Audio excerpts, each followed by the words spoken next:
You'll get zilch if you walk out that door, he drawled, leaning back in his leather chair like a king on a throne, my resignation letter dangling from his fingertips as if it were yesterday's trash. His eyes gleamed with that oily confidence, the kind that comes from years of stepping on necks without a single scar. I stood there, arms crossed, feeling the weight of 8 years pressing down like a storm cloud. But I didn't budge, didn't raise my voice. Just let the silence stretch between us, thick and heavy, until it felt like it might snap. Marcus didn't know it yet, but I'd already won. The final security protocol update had gone live at dawn, time-stamped and sealed in the system I'd built from scratch. Irreversible. Undeniable.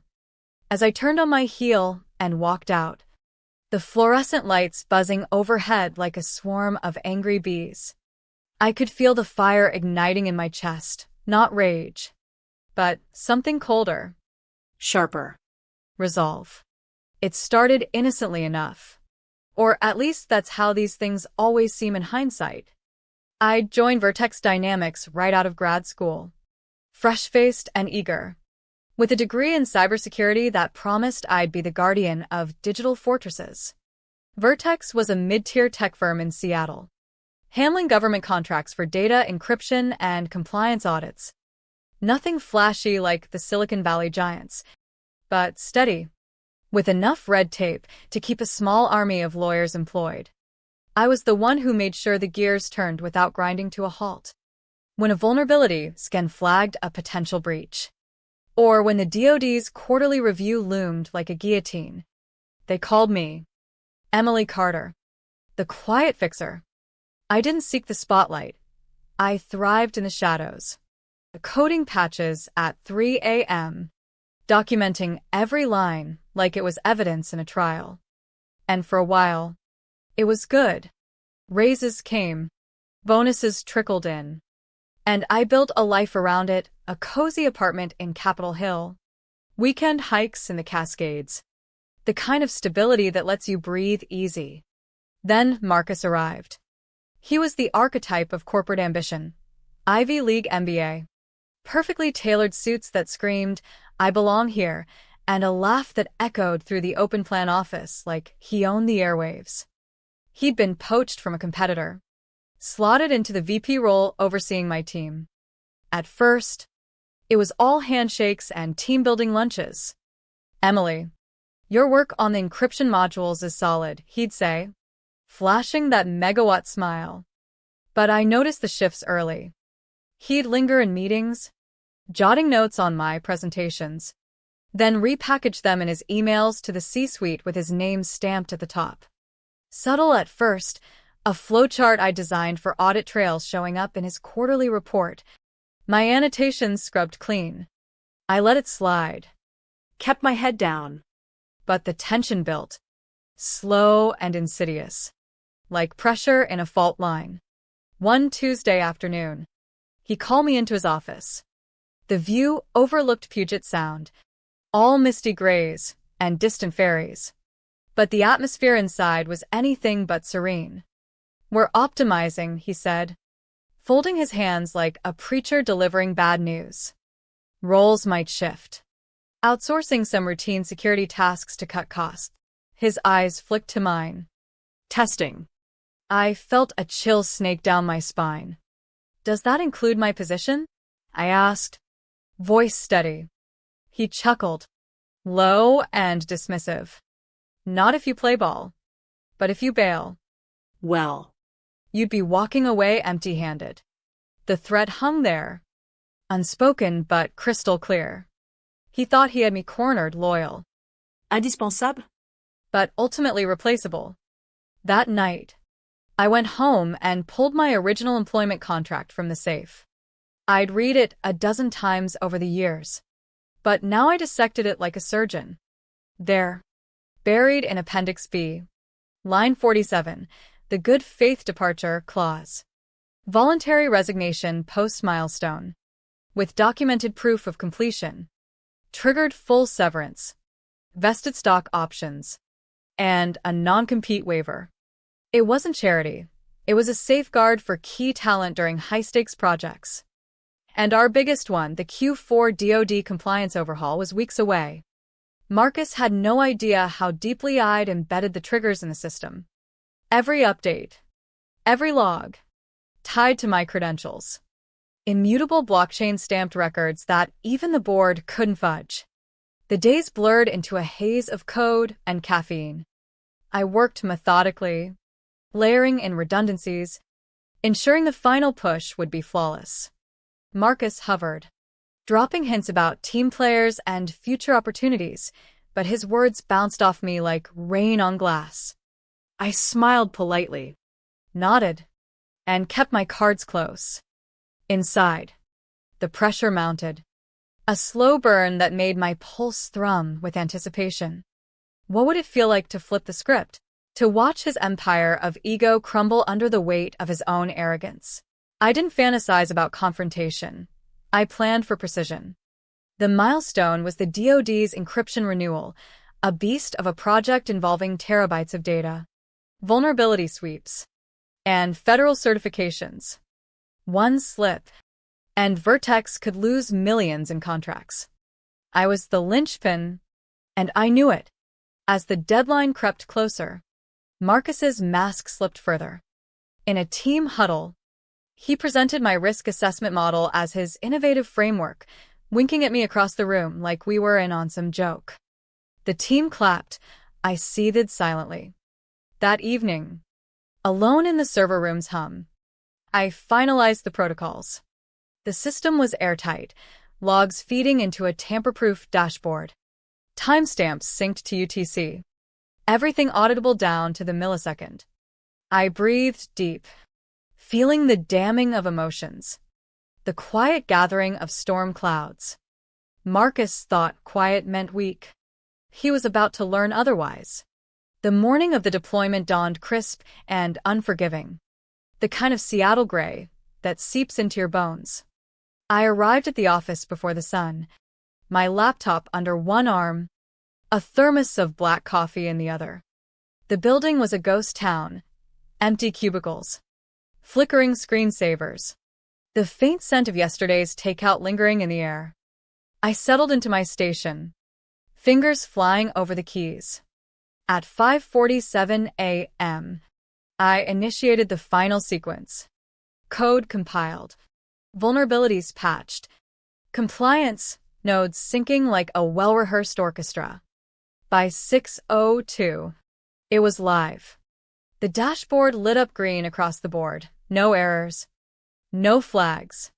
I attached the validation report, timestamped it, and routed copies to legal, HR, and the executive portal. Done. Irrevocable. A quiet thrill coursed through me. Not triumph yet, but the first crack in the dam. Marcus strolled in around 8:30, Starbucks in hand, Thai askew like he'd conquered the world already. He didn't notice the change in the air, the subtle shift in my demeanor.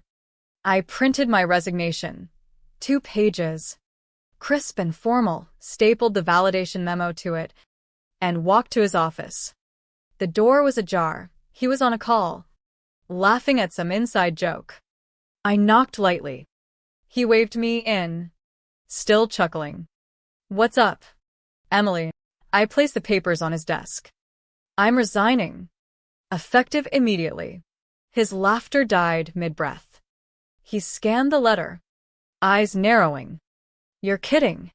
I shook my head, dead serious.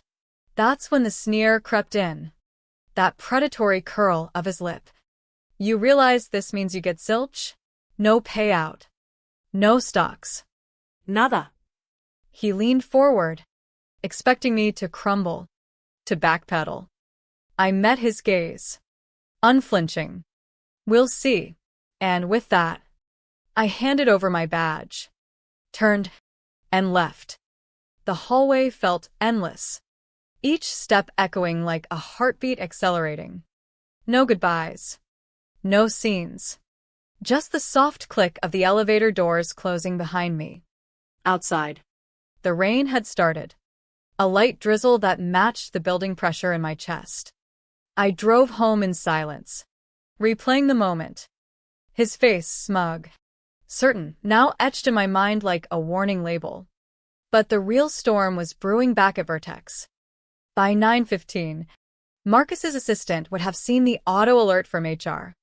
By 9:30, legal would ping him. I imagined him dismissing it at first, waving it off as a glitch. She quit cold turkey. Clause doesn't apply. Oh. But it did. The good faith departure was crystal, post-milestone resignation with proof locked in. And I timed it to perfection. The first ripple hit around noon. My phone buzzed. Vertex's general counsel, Elena Vargas. I let it go to voicemail. MS. Carter. This is Elena from legal. We need to clarify the timing of your resignation. Please call back. I smiled faintly, pouring myself a glass of wine. The damning emotions swelled. Years of being overlooked. Ideas stolen. Contributions erased. It wasn't just about the money, it was about justice. Served cold and procedural. Marcus called next. At 1:42 p.m. I answered on the third ring. Emily. What the hell? His voice cracked. The polish gone. Legal's flipping out. Says some clause is active. It is, I replied evenly. Milestone complete at 6:02. Resignation at 8:45. All documented. Silence. Then. Sputtering. We can fix this.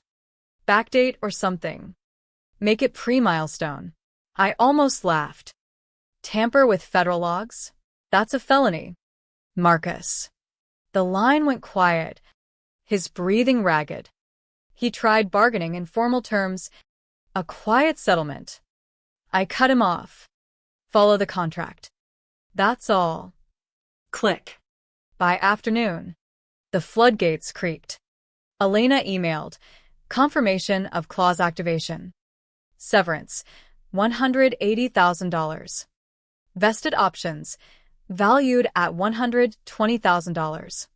Total reversal. $300,000. Marcus had misread the fine print, assuming resignation voided everything. But the language was ironclad, tied to my system's timestamps. Immutable. He'd stepped on the mine he'd ignored. I pictured him in his office, pacing, phone glued to his ear, scrambling to contain the blast. The team would whisper, "Did you hear? Emily walked with a fortune." But I wasn't gloating. The emotion was deeper. A cathartic release after years of swallowed pride. That evening, as the sun dipped behind the Olympics, I sat on my balcony, watching the city lights flicker on. The pressure had built so slowly, every stolen credit, every condescending remark, and now it was erupting, not in chaos, but in calculated fallout. Marcus thought he could outmaneuver me with bluster. He forgot I built the maze. The next day brought more waves. Vertex's CFO looped in, offering a reconsideration package if I'd sign an NDA. I declined politely. The clause didn't require it. It demanded payout within 30 days. They complied, wiring the funds by week's end. No fanfare. Just a bank alert that made my heart skip. Freedom. Hard one. But the ripples didn't stop there. Whispers reached me through old colleagues, Marcus on thin ice. Board questioning his judgment. A compliance audit flagged procedural lapses under his watch. I didn't leak. The system did the talking. Emotions churned, relief mixed with a pang of what if. Had I stayed? Fought? No. This was better. Silent victory. Echoing louder than any shout. Weeks turned into a blur of quiet recalibration. The $300,000 sat in my account like a safety net woven from iron threads. But it wasn't about the money alone. It was the vindication. The emotional uncorking after years of bottled frustration.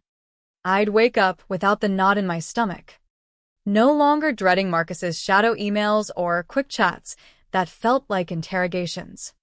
Instead, I hiked Rainier trails, letting the mist clear my mind, feeling the slow unwind of tension that had coiled so tight I'd forgotten what loose felt like. But echoes lingered, friends from Vertex texting. "What happened?" "Marcus is raging." I'd reply vaguely, letting the mystery build. The pressure had dammed, and now the flood was reshaping the landscape. One rainy afternoon, a headhunter called. "Heard about your exit from Vertex." Impressive. Word traveled fast in Seattle's tech circles. She pitched a role at Cascade Secure, a rising firm in Bellevue specializing in AI-driven threat detection. Senior architect position. Real authority. Equity from day one. I interviewed the next week, walking into their sleek office with a confidence I hadn't felt in years. No posturing, just questions about my frameworks, my DoD experience. They offered on the spot, higher salary, flexible hours, a team that valued input. I accepted, starting fresh, the emotional high cresting like a wave finally breaking. Back at Vertex, the storm intensified. Marcus tried spinning it, mutual parting, he told the team, but leaks surfaced. An internal memo from legal dissected the clause fiasco, highlighting his oversight. Board meetings grew tense. I'd built the compliance backbone. And, without me, cracks showed. A minor audit flag during the next DoD review cost them a contract extension. Not catastrophic, but enough to sting. Marcus's promotion stalled. Rumors of demotion swirled. I didn't seek updates, but they came anyway, a former coworker at a coffee shop.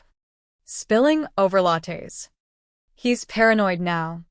Triple checks every contract. The irony twisted like a knife. His arrogance had forged my weapon. Emotions ebbed and flowed. Satisfaction mingled with reflection. Had I been too calculated? Too cold? No. It was survival in a system rigged for the bold and blind. Cascade was different, my boss. Lena. Encouraged ideas. Credited work. In my first project, redesigning an encryption pipeline, I felt the spark reignite, the joy of creation without theft's shadow. But Vertex's fallout haunted subtly. A conference invite arrived, Pacific Northwest Compliance Summit. I went, blending into the crowd of suits and laptops. The agenda included a session on contractual pitfalls in tech talent retention. I sat in the back, sipping tepid coffee, as the speaker, a consultant from Deloitte, clicked through slides. Case study, Vertex Dynamics. A good faith departure clause triggered post-milestone, resulting in significant payout and operational ripple. The room murmured. Slides detailed timelines, my timestamps, my logs, anonymous but unmistakable. The manager underestimated the clause's tie to system metrics. Lesson. Read the fine print. Eyes darted. I spotted Marcus across the room. Face ashen. Fidgeting with his pen. Our gazes met briefly, his widened in recognition. Then flicked away. No confrontation, just the weight of unspoken truth. The session dissected his errors like an autopsy, the room nodding sagely. I felt the final emotional surge, not glee, but closure. The dam had burst fully, washing away the residue. Leaving the conference, rain pattering on my umbrella, I reflected on the journey. From silenced contributor to empowered architect, all without a raised voice. Marcus's threat had been the catalyst, his hubris the fuel. Now. At Cascade, I mentored juniors, sharing stories veiled in hypotheticals.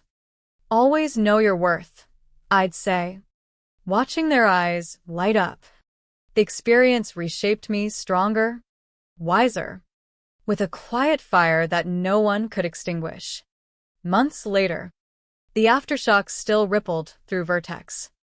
An amendment quietly stripped similar clauses from new contracts, buried in HR updates like a guilty secret.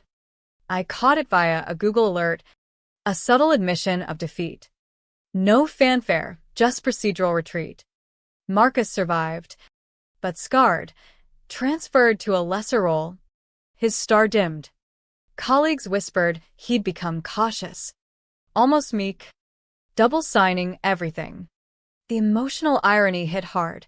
The man who'd wielded power like a club now cowered from paperwork. At Cascade, life bloomed. My projects expanded, leading a team on federal bids. My name on proposals that won multimillion deals. The equity vested early, padding my future. But deeper, the emotional layers peeled, trust rebuilt, creativity unleashed. I dated casually, laughed freely. The weight lifted. Yet. Questions lingered. What if I'd confronted earlier? Forgiven? No. The path chosen was right. Intelligence over impulse. One evening, a call from an unknown number. Emily? Jordan Hale, Vertex board member. His voice was measured, conciliatory. We'd like to discuss a consulting gig. Your expertise is missed. I paused, letting silence build. Appreciate it, but I'm committed elsewhere. Click. No bridges burned, just doors firmly shut. The satisfaction swelled, a quiet explosion of self-worth. Reflecting, the story wasn't revenge, it was reclamation. In America's corporate grind, where loyalty's exploited, knowing your value is armor. Marcus's threat exposed the cracks. I sealed my fate with precision. The end left a haunting query. How many endure in silence? Unaware of their power? As seasons shifted, Seattle's perpetual drizzle gave way to rare sunbursts, mirroring my internal thaw. Cascade promoted me to director. My office overlooking Lake Washington, a far cry from Vertex's stuffy confines. I built systems anew, infusing lessons learned, fair credit, transparent clauses. Emotion stabilized, gratitude for the ordeal. Forging resilience. Vertex faded to a footnote, but its moral echoed. Arrogance blinds, diligence liberates. In quiet moments, I'd ponder the human maw, ambition's cost, oversight's bite. Marcus, perhaps, learned humility, unyielding strength. The tale ends not in triumph's blaze, but lingering whisper, in the game's fine print lies true power. What hidden clauses shape your path?